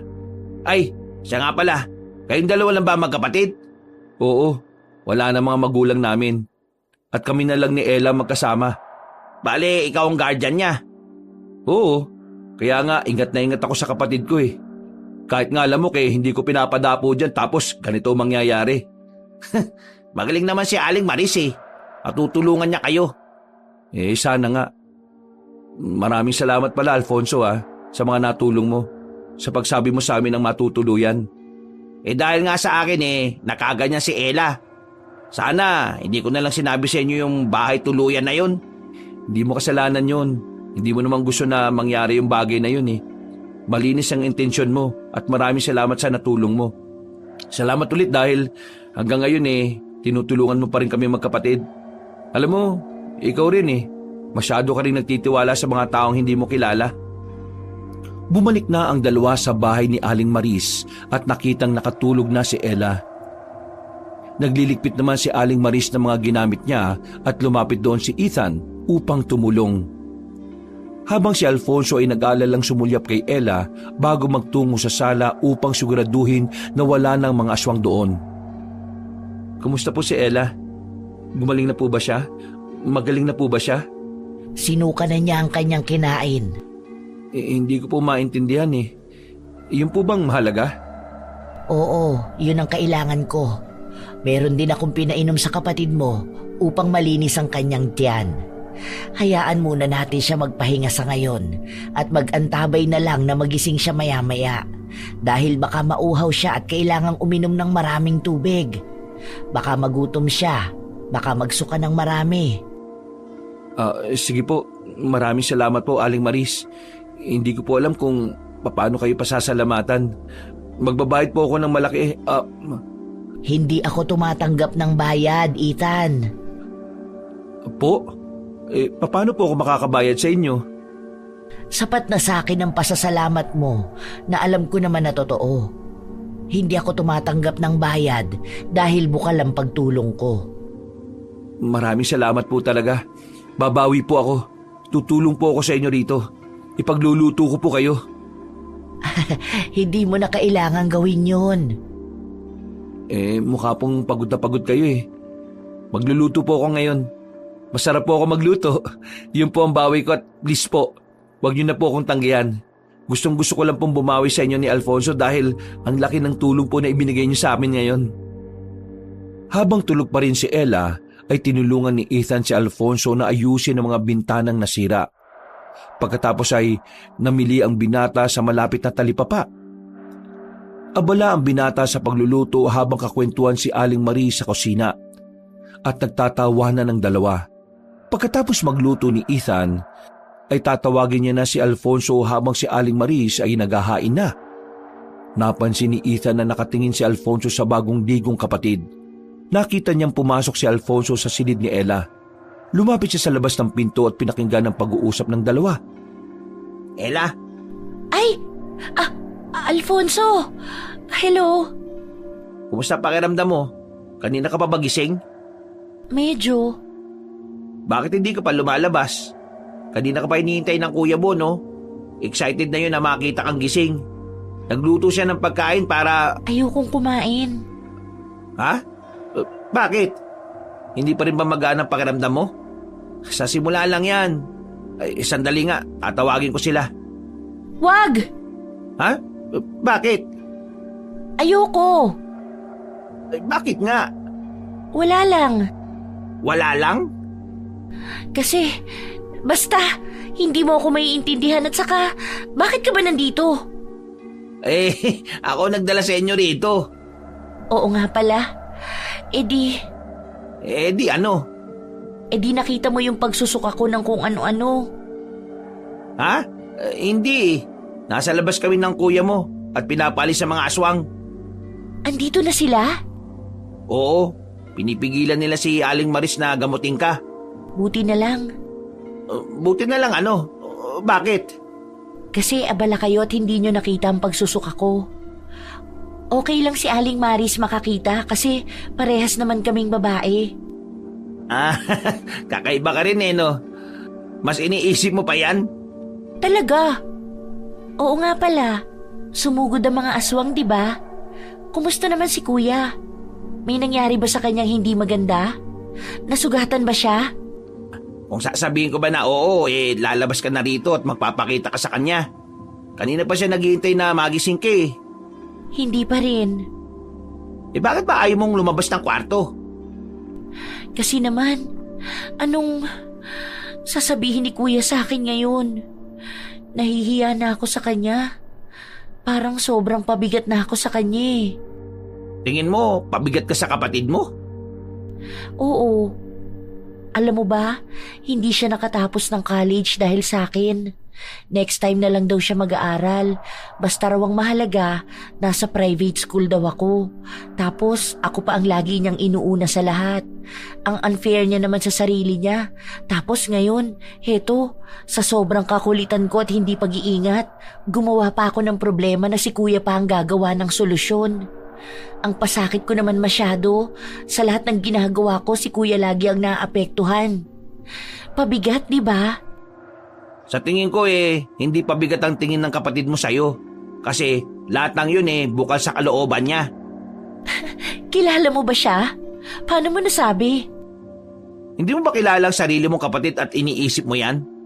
Alam mo, sa lahat ng ginagawa ni Ethan ikaw ang iniisip niya Ilang beses kanyang binanggit at sobrang nag-aalala siya. Sobrang gustong-gusto niya na maging maayos ang kalagayan mo. At bumalik na kayo sa normal. Kasi naman, Minsan naman nakakatuwa ang mga kwento niya sa'yo. Pero hindi niya man lang sinabi na nagsisisi siya sa lahat ng mga sakripisyo niya. Hindi kanya sinisisi sa mga nangyari. Kaya yan, yung lahat ng iniisip mo, hindi yan pumapasok sa isipan ni Ethan. talaga?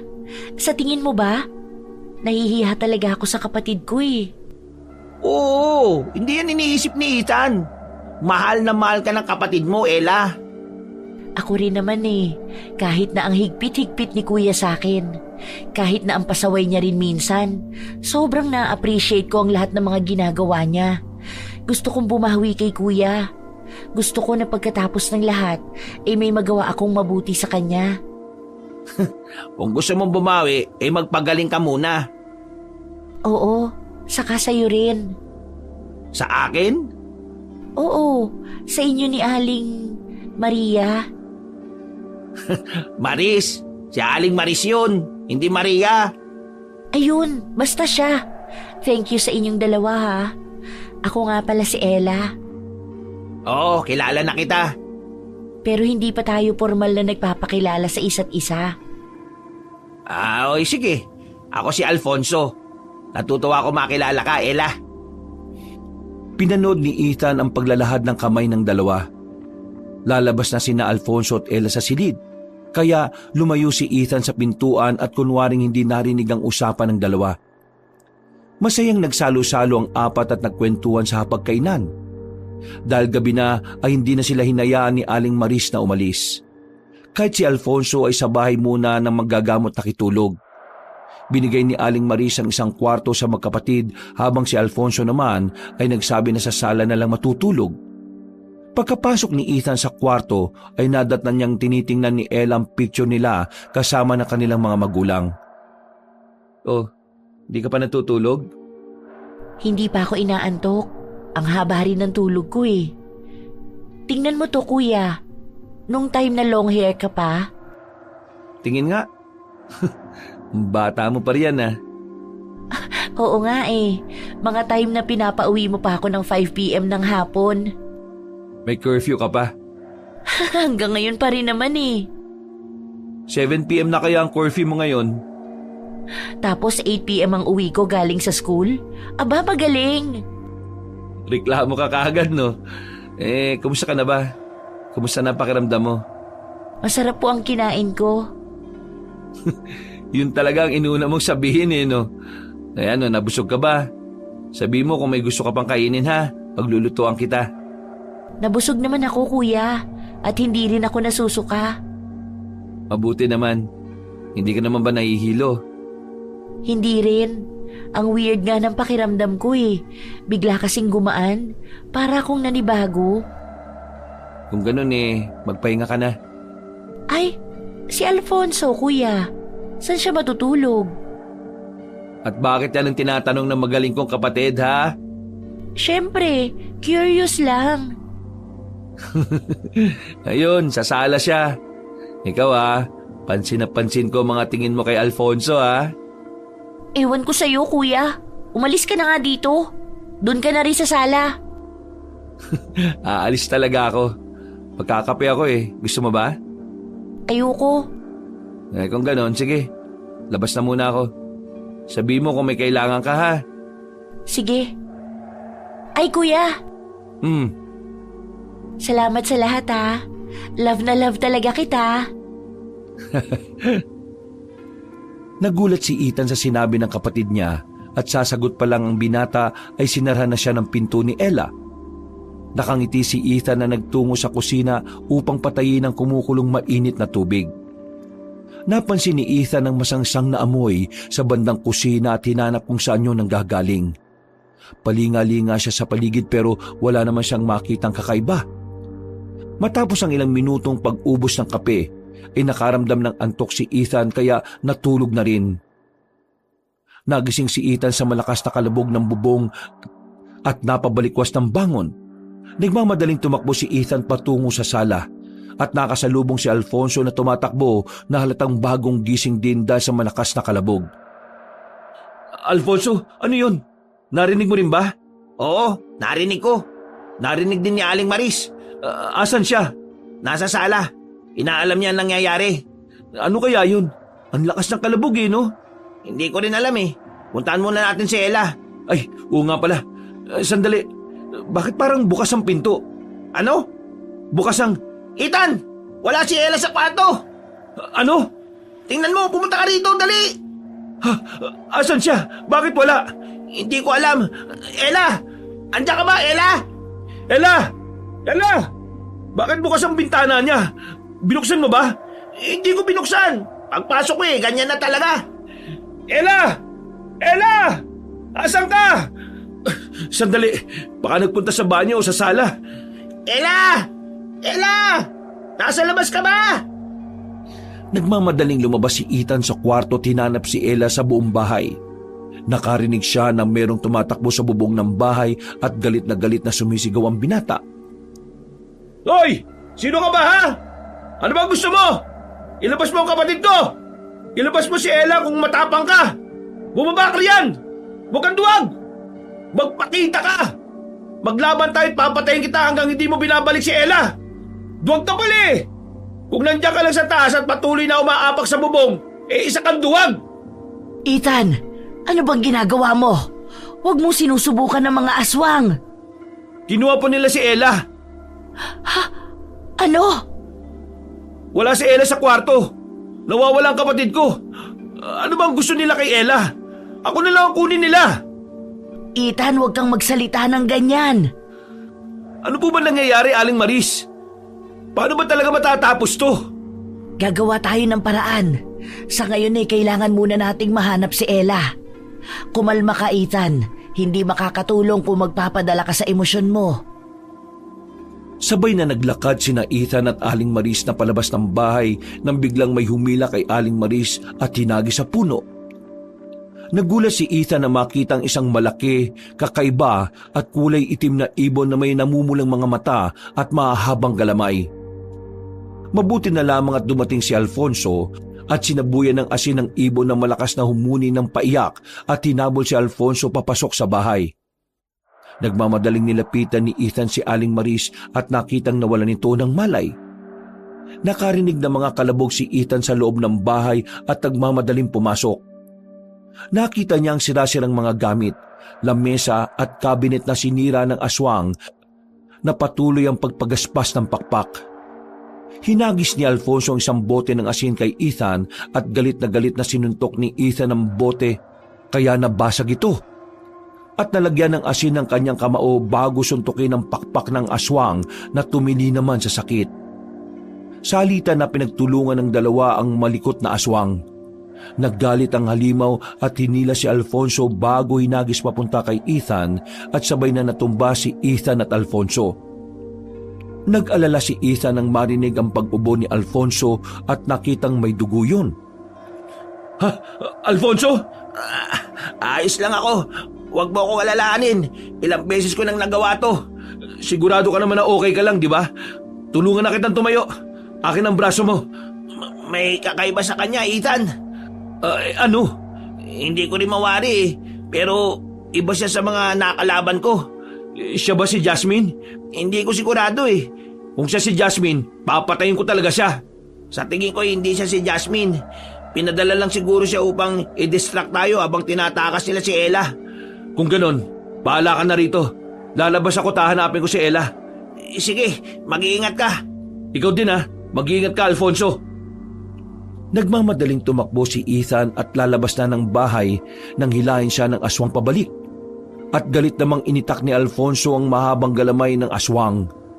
Humarap si Ethan sa aswang at sinabuyan ng asin sa muka bago yun hampasin ng plorera. Nang mabasag naman yun, ay kumuha ng bubog si Ethan at tinusok sa tagiliran ng aswang. Galit na pinagaspas ng aswang ang kanyang mga pakpak at tumalsik ang dalawang binata sa magkabilang dulo. Sumigaw ang aswang habang sinusubukang lumipad. Nagmamadaling tumayo si Ethan at kinuha ang buntot pagi. Saka hinugupit ang aswang na napaiga sa sahig at nanghihina na. Gumapang palayo ang aswang bago sumigaw at lumipad palabas ng bahay. Hinabol siya ni Ethan hanggang sa makarating sa bakuran. Tumilapon ang binata at inabot ang paa ng aswang. Saka yung binagsak sa lupa pagkatapos ay muling hinampas ng buntot pagi. Nang hina ang aswang kaya nagdalawang isip si Ethan na patayin ito dahil sa awa. Napansin niyang kaparehas nito ang mga mata ng kapatid niya. Lumuluha ang aswang at nagulat si Ethan nang bumalik sa pagiging anyong tao ang aswang. Nagulat sila nang makitang si Ella ang halimaw na kanilang nakasagupa. Napabitiw si Ethan sa buntot pagi na nagamit niya upang sakta ng mahal na kapatid. Ella! Diyos ko po! Ano bang nagawa ko? Bakit? Ano ang... Ha? Ella? Bakit nandiyan si Ella? Si Ella ang aswang. Siya ang aswang, Alfonso. Naging aswang na si Ella at siya ang kinakalaban natin. Diyos ko, tingnan mo siya. Tingnan mo kapatid ko. Nakakaawa siya. Halos patay na natin siya. Hindi ko alam ang ginagawa ko. Halos patay ko si Ella. Halos patay ko sarili kong kapatid. Anong klaseng tao ako? Paano kung namatay si Ella? Huwag mo sabihin yan. Wala kang kasalanan. Sandali. Ubarin ko yung jacket ko at ibibigay ko muna sa kanya dahil baka lamigin siya. Humihinga pa siya, Alfonso. Buhay pa si Ella. Oo nga. Mabuti naman. Sadyang maraming galo silang ang natamo niya dahil sa atin.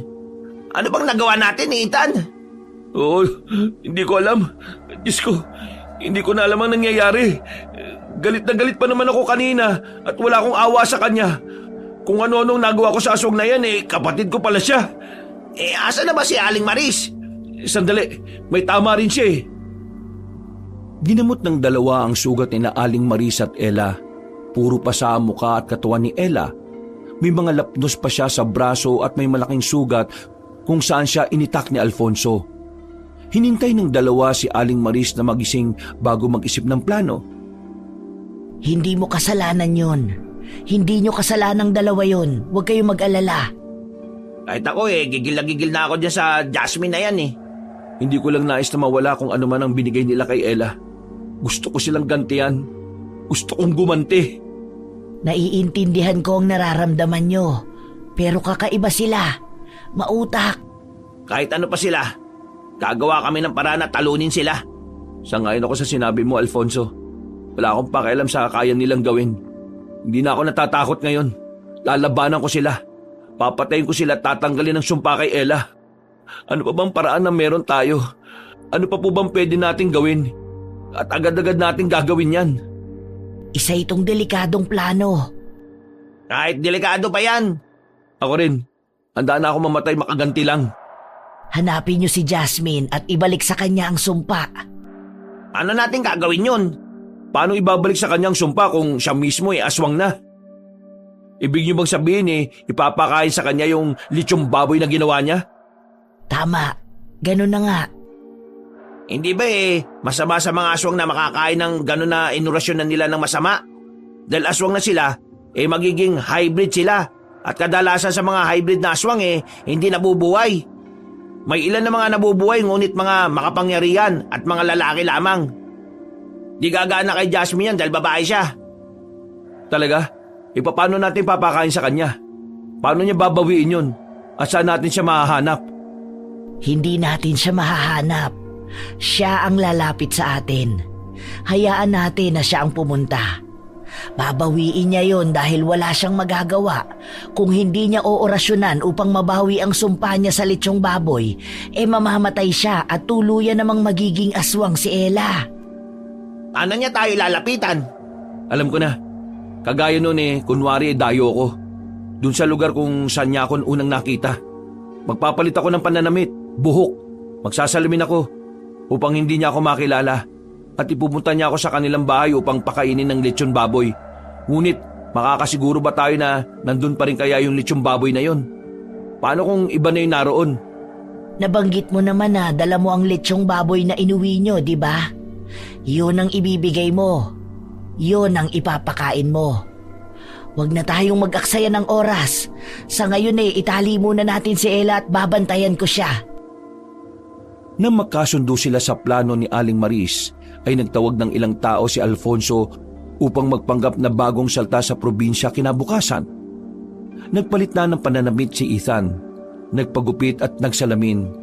Handang-handa na ang binata habang naghihintay sa perya kung saan niya nakita si Jasmine pero hindi niya nakita ang dalaga roon. Mula sa kalayuan ay nagulat siya nang makita si Jasmine na nakatayo at tumitingin ng mga bulaklak. Galit na galit si Ethan at pinilit ang sarili niya na kumalma palapit kay Jasmine. Kahit na gustong-gusto niya nang patahin ng dalaga sa ilalim ng masinag at malaking buwan. Hindi ka pa ba nakakapili, miss? Oo Tingin mo, anong bagay sa akin? Ito sigurong pulang rosas na bagay sa damit mo na kulay pula at sa labi mong pula rin. Kung ganon, yan ang bibilin ko. Isa nga po nito, magkano? Ako na magbabayad. Total, ako naman ang pumili kaya hayaan mo nang ako magbayad nito para sa'yo. Ang bait mo naman. Ngayon lang kita nakita rito Bago ka lang ba o dayo? Dayo. Nandito kami ng mga kaibigan ko para gumawa ng isang film sa shooting namin. Artista kayo? Hindi, mga estudyante na may kursong filmmaking. Ikaw ba? Ano ang kurso mo? Ako? Hindi ako nag-aaral Huminto kasi ako. Pinag-iisipan ko pa na tumuli sa susunod na taon. Bale, taga rito ka? Hindi, sa kabilang baryo. E di, alam mo kung saan ang may masarap na kainan dito? Oo, pero gabi na kasi kaya baka sarado na sila. Nako, sayang naman. Nagkikrave pa naman ako ng something na crispy. Chicken or pork? Pork siguro. Sawa na ako sa chicken Sakto naman. Alam mo, birthday ng kapatid ko kaya baka gusto mo makikain sa amin. Ay, nako, nakakaya naman. Hindi Isipin mo na lang na yan ang bayad ko sa pagbibigay mo sa akin ng rosas. Maraming salamat doon. At ako nga pala si Jasmine. Ako naman si Rodolfo. Ang ganda naman ng pangalan mo. Bakit pala hindi natin isama ang mga kaibigan mo? Unfair naman kung bigla na lang tayong mawawala. Nakakaya naman. Ayos lang yan. Hindi tayo nagkakahiyaan. Kaya tara na. Sinundan ni Ethan at ang kanyang mga kasama si Jasmine sa bahay ng dalaga. Gustong-gusto na ni Ethan ilagay sa bibig ni Jasmine ang lechong baboy na dinurog. Pero pinigilan niya ang kanyang sarili dahil ang plano nila ay malaman ang tirahan ni Jasmine. Nang makarating sila doon, ay iilan lamang ang tao sa loob ng bahay. Mabilis na naghanda si Jasmine ng lechong baboy at tagain din ng isang kaldereta na patagong binudburan ni Ethan ang durog na lechong baboy. Kumain ka na, Rodolfo. Hindi ba't nagugutom ka na? Oo. Pero sandali lang. Mukhang masarap ang kaldereta mo Gusto mo rin ba nito? Tikman mo muna. Saka ako maniniwala na masarap kung manggagaling mismo sa'yo. Kung ganun titikman ko na. Bakit? Ano? Bakit ka uminto? Ha? Wala naman. Bakit binaba mo yung plato mo at kutsara mo, Jasmine? Ayaw bang kumain? Ano? Ayaw mo bang kainin yung ginawa mo? Sandali. Sino ka ba? Ayaw bang malaman ng lasa ng lechong baboy mo? Ha? Sino kayo? Kasi ako, gusto kong malaman ang mangyayari sa'yo kung kakainin mo yan Tinatanong kita, sino ka ba? Ako ang taong nagkamaling binangga mo. Tumayo si Jasmine at patakbo na nang hilahin ni Ethan ang kanyang buhok at pinahiga sa sahig. Pumatong si Ethan sa ibabaw ni Jasmine at sinuntok ang sikmura nito upang bumuka ang bibig ni Jasmine. Pagbuka ng bibig ng dalaga ay ibinuhos ni Ethan ang laman ng bote na lechong baboy sa bibig nito. Sinakal ni Ethan si Jasmine upang mapilitan itong lumunok. Galit na galit at nandidiring sumigaw si Jasmine habang nagkakagulo na ang kanilang paligid. Dahil sinusugod na ni Alfonso at ang grupo ng mga aswang sa bahay ni Jasmine. Ano? Anong lasa, Jasmine? Baliw! Anong ginawa mo? Ikaw pa talaga may lakas ng loob na magtanong niya sa akin, ha? Pagkatapos mong sirain ang buhay naming babae ka? Ginawa ko lang ang trabaho ko. Trabaho ko! Bakit? Bakit hindi ka makapagsalita na maayos? Nangihina ka na ba? Gusto mo ba na tulungan kita? Gusto mong itayo kita at sabuyan ng asin? Wag mong gawin yan. Anong gusto mo? Anong nais mo? Nais mong pagalingin ang sarili mo, di ba? Bawiin mo ang sumpa sa pagkain na yan upang gumaling lahat ng nakakain ng marumi mong pagkain. Bakit kailangan mo pang gawin to? Bakit hindi mo na lang sinabi sa akin? Bakit hindi mo na lang ako tinalit, pinilit? Mukha ba akong tanga? Nangihina na ako at kung mamamatay ako, hindi ko magagawa ang orasyon. Hindi mo gagawin yan dahil takot kang mamatay. At kung mamamatay ka, ano naman? Ikaw lang ba nag-iisang may alam sa ganito? Ikaw lang ba nag-iisang aswang? Tingin mo ba espesyal ka? Manahimik ka! Ikaw ang manahimik! Kung ayaw mong paliguan kita ng asin at holy water, bawiin mo ang sumpa ngayon na! Kahit na galit si Jasmine ay dali-dali siyang nagtungo sa basement kung saan niya ginawa ang orasyon. Halos gumapang na si Jasmine sa hina ng kanyang katawan, magawa lamang ang orasyon ng pagbawi ng sumpa. Naghalo siya ng mga dugo niya, dugo ng manok, dugo ng ibon, dugo ng alaga nilang tiktik, lupa at lechong baboy. Hirap na hirap nagdasal si Jasmine sa sinasambang Diyos habang nasa gitna ng mga kutsilyo at mga kandila. Nagsasalita ng lingwaheng hindi naiintindihan ni Ethan. Nang iinumin na ni Jasmine ang likido ay bumagsak yun sa sahig. Nasalo naman ito ni Ethan gamit ang paa at mabilis niyang dinampot. Natumba na si Jasmine at walang pakialam si Ethan kahit mauntog pa ang ulo ng dalaga sa sahig. Pinangangan niya si Jasmine na desperado na at pinainom yun ni Ethan. Nagulat si Ethan nang manlaki ang mga mata ni Jasmine at tinulak siya palayo. Kahit na nananakit ang katawan, ay dali-daling lumabas si Ethan ng bahay para balikan ang kapatid. Tiningnan niya si Ella na hingal at kagigising lang. Bumalik si Ethan sa bahay ni Jasmine at desididong kinalaban ng mga aswang kasama ang grupo ni Alfonso. Ano? Kumusta? Panalo! Gumaling na si Ella at nagising na siya. Wala na rin ang mga pasa niya sa muka. Nako! Mabuti naman! Nasaan si Jasmine? Gumaling na yung babaeng yun. Nandyan lang yan sa tabi-tabi. Ininsulto mo siya at hindi siya papayag na hindi siya makaganti. Ganun din naman ako eh. Tara Alfonso, pagtulungan natin. Sige ba? Sabay na hinarap ni na Ethan at Alfonso ang mga aswang na kamag-anak ni Jasmine gamit ang holy water, asin at buntut pagi. Napansin ni Ethan na may tumatakbong malaking aso sa kusina at lumapit siya roon dahil sigurado siya na si Jasmine yon. May nakitang nakasuot ng bestida na pula si Ethan na pumasok sa banyo kaya sinundan niya. Binuksan ng binata ang pinto at nakita kung gaano kalaki ang banyo. Ano na Jasmine? Labas na! Tuwag ka! Ako pa talaga duwag ha? Sino kaya nagtatago sa ating dalawa? Tingin mo malakas ka dahil sa mga dala mo? Ano, bitiwan ko ba? Sige, bibitiwan ko ang holy water, asin at buntut pagi kasi takot ka eh. Paano kita mapapatay kung nagtatago ka?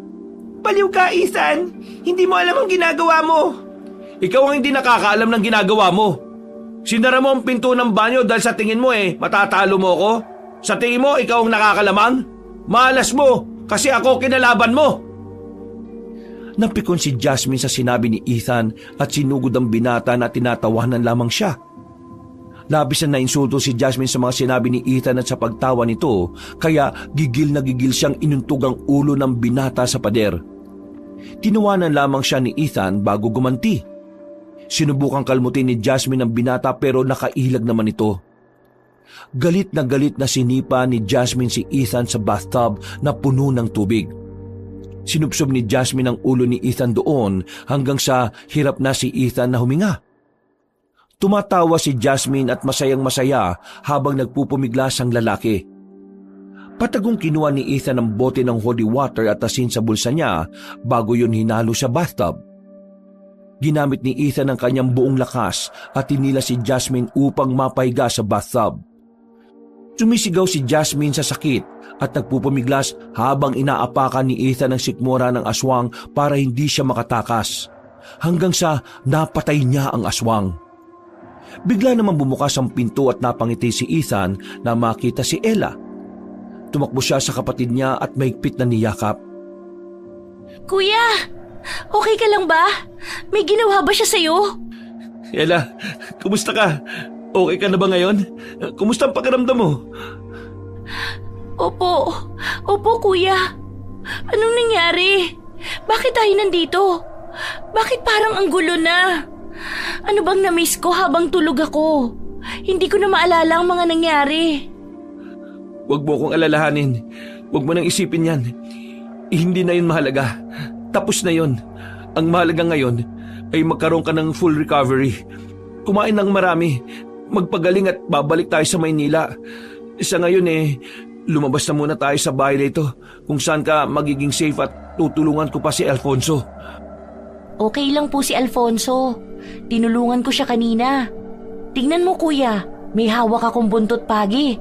Ang galing ko kanina, may patalon-talon pa ako. Walang sinabi yung aswang sa akin. Nagmamayabang na agad siya Tara na nga. Kuya, maraming salamat sa lahat Alam ko na hirap ka na sa mga nangyari. At sorry, naabala kita. Ella, kapatid kita at hindi ka naging abala. Hindi ka naging abala at never na magiging abala sa buhay ko, okay? Kaya please, mangako ka sa akin na kahit na anong mangyari, kahit takot ka, kahit nag-aalala ka, kahit alam mo o sa tingin mo na magagalit ako, ay humingi ka sa akin ng tulong kasi tatanggapin ko yan. Maliwanag ba? Opo, kuya. Mahal na mahal ka ni kuya, huwag mo kakalimutan yan. Ang corny naman ni kuya. Love din po kita. Masayang makita ni Ethan na matapang at desididong sinabi ni Aling Maris na isa siyang manggagamot sa harap ng mga tao. At kinumbinsi ang ilan na huwag matatakot na ipaalam sa iba na sila ay marunong manggamot. Dahil sa tulong ni Alfonso at grupo nito ay lalabanan nila ang aswang. Kahit masaya ay may halong lungkot ang nararamdaman nina Ella at Ethan dahil aalis na sila sa lugar. Mag-iingat kayo ha. Opo, maraming salamat po ulit. Napakalaki po ng utang na loob naming magkapatid sa inyong dalawa ni Alfonso. Wala yon. Gusto kong makatulong at masaya ako na nakatulong ako sa inyo. Maraming salamat po ulit at hindi po namin yung makakalimutan. Pag nagpunta po kayo ng Maynila kami na po ang bahala ni Ella sa inyo. At sa bakasyon bibisita po kami dito para sa inyo. Masaya akong marinig yan at aasahan ko ang pagdating nyo. Kaso, kailangan ko nang umalis ngayon May magpapagamot pa kasi sa akin. Mamayang 3:00 yun. Pasensya na at hindi ko makikita ang pag-alis nyo. Naku po, wala po yun. Okay lang po. Hindi naman ito ang huling beses na makikita tayo Ingat po kayo at maraming salamat po ulit. Kayong dalawa rin. Mag-iingat kayo lagi. Aling Maris, proud po ako sa inyo. At sigurado po ako na proud din po ang kapatid mo sa inyo. Salamat, Ethan. Hindi mo alam ang epekto ng salita mo sa mga tao. Umalis na si Aling Maris at pansin ni Ethan na palinga-linga si Ella dahil hinihintay si Alfonso. Dahil abala si Alfonso ay hindi nakarating ang binata sa bus station. Pansin ni Ethan ang lungkot na nararamdaman ni Ella kahit na hindi yun nagsasalita. Pagdating sa Maynila ay kinumusta nila ang mga kaibigan ni Ella at guro na gumaling na rin. 3 linggong nakalipas ay bumalik na sa normal ang buhay ng magkapatid. Masaya si Ethan na naghahain ng almusal habang si Ella naman ay nagsusuot ng uniforme at handa nang pumasok sa eskwela. Kuya, pumayag ka na oh. Sleepover lang naman eh. Basta hanggang 8 p.m. ka lang ha. Sleepover nga eh. Sige na nga, payag ako. Basta mag-update ka lang lagi sa akin ha. Opo, a-update kita every 5 minutes. Ang piloso pa naman masyado. Lagi na, kumain ka na nga lang dyan. Ayan na oh, chicken sandwich mo oh. Thank you, kuya. Wala ka naman dapat ipag-alala. Diyan lang yun sa kabilang subdivision. At puro pa kami babae kaya safe na safe. Tapos pag uwi ko, aswang na ako. He, tumigil ka nga sa ganyan joke mo ha. Basta, lagi ka magsasabi sa akin kung may mga hindi magagandang mangyayari ha. Opo, promise. O sige na, kumain ka na. Ay, wait. Parang may nagdo-doorbell. Ha? Ganun ba? Di ko naman narinig. Pupuntahan ko nga. Sinundan ni Ethan si Ella na tumakbo sa pintuan at kitang-kita ni Ethan kung gaano nagulat si Ella nang makita si Alfonso. Lumapit si Ethan sa kanyang kapatid at sinalubong si Alfonso. Kinuha ni Ethan ang malaking bag ng damit ni Alfonso at hinila ito papasok. Wait, anong meron? Bakit ka nandito? Ayaw mo ba? Aalis na lang ako. Ano, paalisin na lang ba natin si Alfonso kasi mukhang ayaw mo eh. Hindi! Ay, baliw kayo! Bahala nga kayo riyan! Babalik na ako sa kusina. Masaya ako makita ka ulit, Ella. At mukhang magaling ka na talaga. Brat talaga yung babae na yan sa bahay namin. Siga yan eh. Oh, pasok ka na Alfonso. Kumusta biyahe mo? Nahilo ka ba? May gamot ako sa nahihilo. Sandali, kukunin ko lang para sa'yo. Salamat, Ella. Uy, miss ka na niyan eh. Hoy! Anong binubulong-bulong niyo dyan? Wala naman eh. Oh, upo ka na muna rito. Almusal tayo at marami tayong pag-uusapan. Masayang naupo si Alfonso at nakisalo sa kanilang agahan. Nagkwentuhan ng tatlo tungkol sa baryo ni Alfonso at ang trabaho nito na tagahuli ng mga aswang.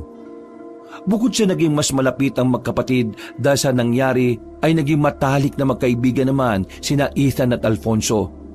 At panandalian munang nakitira ang binata sa kanila. Habang naghihintay na makapasa sa entrance exam sa pinapasukang eskwelahan ni Ella. Ang hindi magandang pangyayari sa kanilang buhay ay nag-iwan ng mga aral, oportunidad at mga taong hindi nila malilimutan. Wakas,